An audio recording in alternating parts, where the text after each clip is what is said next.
The year is 1985, and Hasbro teams up with Takara Tomy, going to borrow the license from Bandai. Comes Skyfire, also known as Jetfire. Many of you will realize that this entire mold comes directly from the Robotech line. This nice piece of Generation 1 kibble has been in the Transformers universe for a long time now. Although you will never see a release of this thing in the modern age other than remakings of him. This is one superb piece of engineering. With all the high sculpted detail throughout the entire plane, and the paint job alone just really screams awesome. This entire jet itself, armed with its battle armor, really stands out and shows how bulky this aircraft really is. Along with the simple fact that it has a Gerwalk mode, just streaming from the Robotech line, this thing is just absolutely insane. It's got a lot of heft, and it just straight up screams awesome. Taking a look at Jetfire here, he is very, very, very cool. It's got a lot of heft to him. There's a lot of die cast in this thing. This thing is insanely heavy. It's got some really, really, really nice molded wheels that are strictly die cast wheels. Even the landing gear mechanism, everything is die cast. Along with these bits here in the very back, these are completely die cast parts right here, so you wouldn't have to worry about these fins actually breaking off unless you really tried to break it. Very awesome piece of engineering. It's got a lot of clicky ratcheting and just a lot of molded detail throughout it. Although mine is probably not in the absolute best shape, this thing is still one of the coolest things I have in my Transformers collection. Anyhow, let's move on to showing you guys a lot of the sculpted detail. It's just got an awful lot just all the way throughout it. It's just got these nice stickers that really kind of scream out a little bit of a Robotech, but a lot of Transformer. A lot of detail just sculpted all the way throughout the entire thing. All this molded detail. Including this cockpit. This cockpit's got a lot of sculpted detail throughout it. Although the cockpit does not open on this, it's still really cool that they actually included all the detail within the inside. One cool feature this particular plane has in this mold, it's got retractable wings, and the wings have click. Although it only really has 3 positions for the wings, it still really screams awesome. Another thing this thing actually has is retractable landing gear. Landing gear folds up, and then you just push in this little panel on the back. It's very cool how these just tuck away. Now, note, if you do buy this particular aircraft toy, you might not want to give this to your children.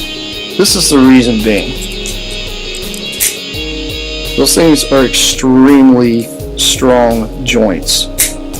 These things were also known as knuckle dusters back in G1. A lot of people tend to crack their knuckles on these things. I mean, look how this just comes out. And this thing's completely metal.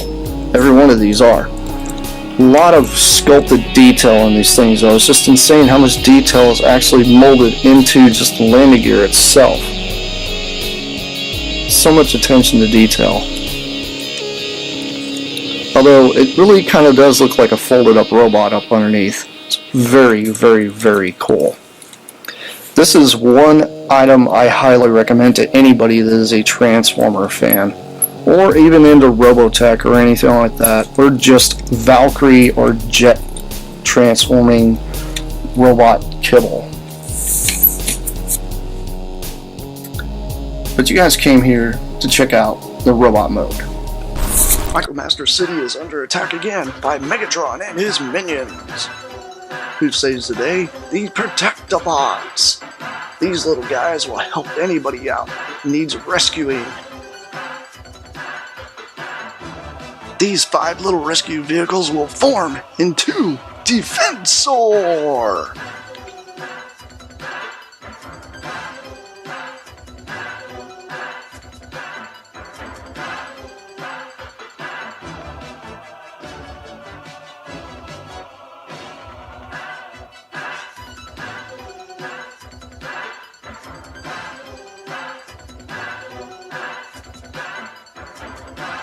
I, Defensor, will save the day. Protectobots, brought to you by Hasbro. Some assembly required.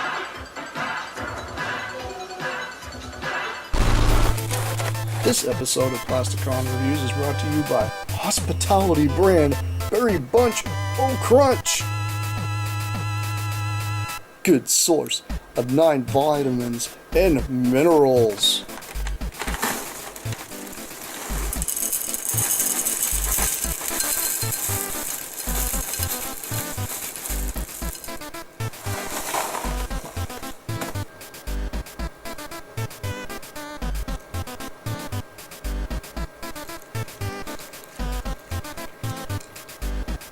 Berry Bunch O Crunch, great for late night snacks and breakfast.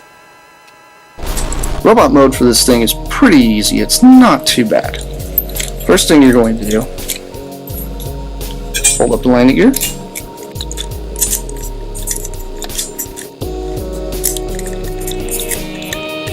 Fold back tail fins.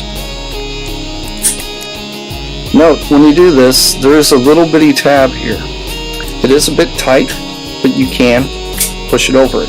And when you do push them completely over for full transformation, they do lock into position. Hold up the entire tail, grab the entire leg assembly up top, and fold it down. Grab the bottom of the feet, and you can pull on one end and it will open the thrusters. And here you go with a Gerwalk Battle Walker mode. It can be used for anything you want. And the cool thing is, this portion here on the bottom is very positionable. You can move this thing around quite a bit. Although you guys probably realize that, looking underneath, it might be a robot head. Well, very, very cool, very reminiscent from your Robotech, but still awesome nonetheless. Next thing we'll do is move this forward. It allows us to grab the entire leg portion and push it forward. Now there is a little tab here that's spring loaded. That will lock into this little divot here. When it's put in the other mode, it locks into this divot. Do the same on the other side. Moving on to the back, I'm going to grab this entire arm portion and accordion it out.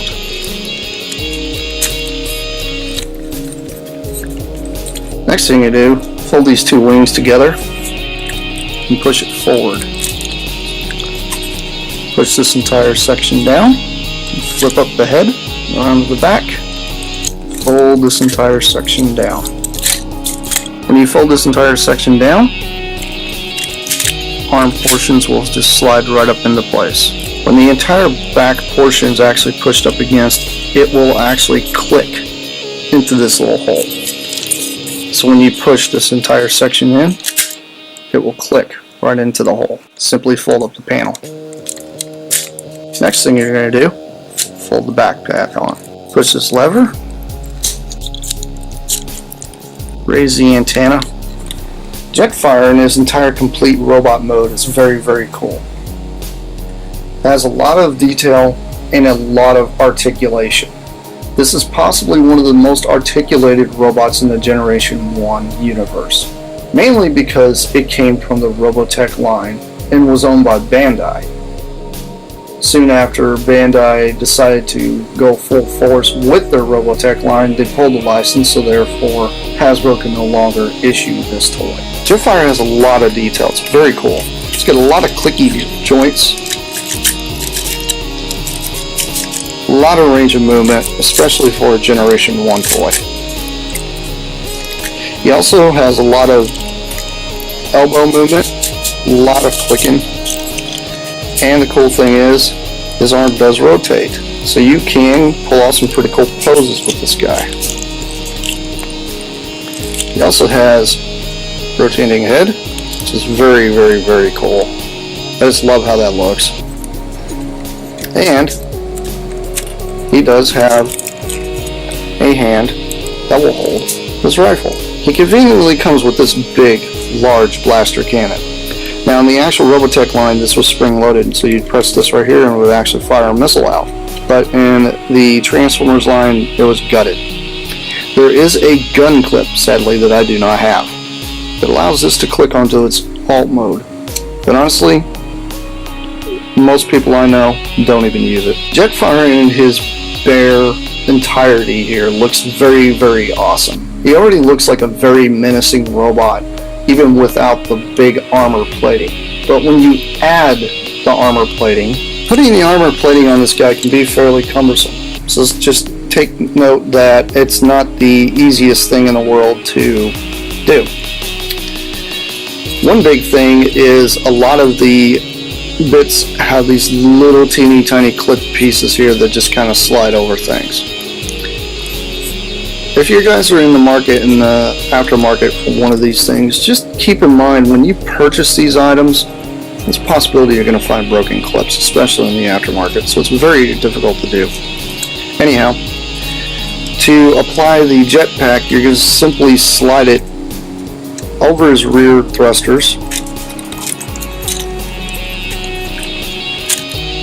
You're going to allow the clip points to clip directly under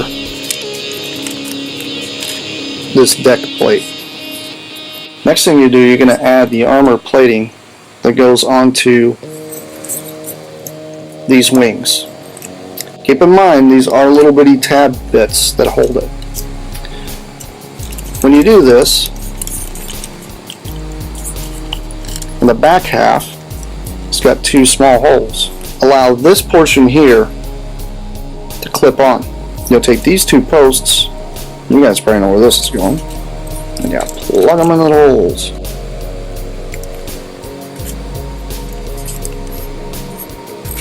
This allows the other plate to wrap around the leg.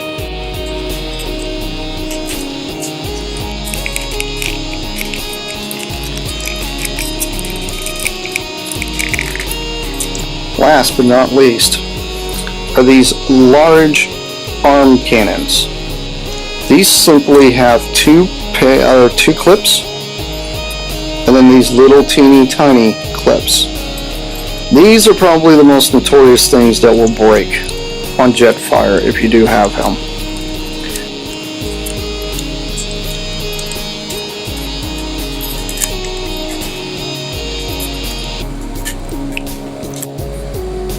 Jetfire, after being completely armed up with all of his armor, really tends to stick out now.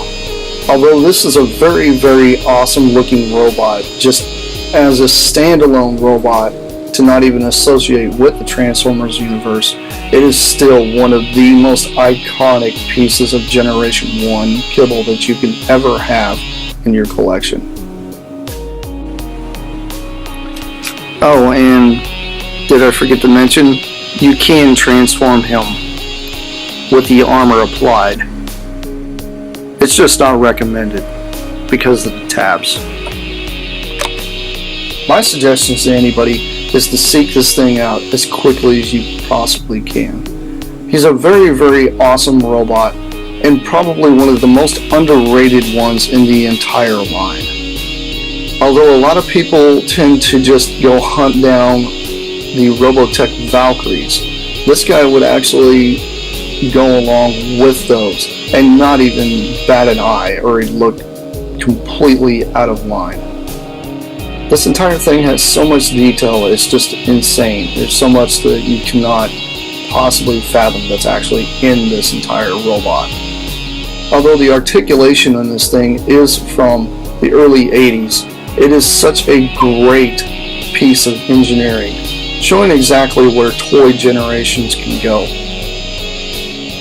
Well, that's all I have for this review for you guys. Tune in next time and we'll cover some more obscure Generation 1 kibble. And this has been Plasticon, and this is me signing off. Peace out, you guys.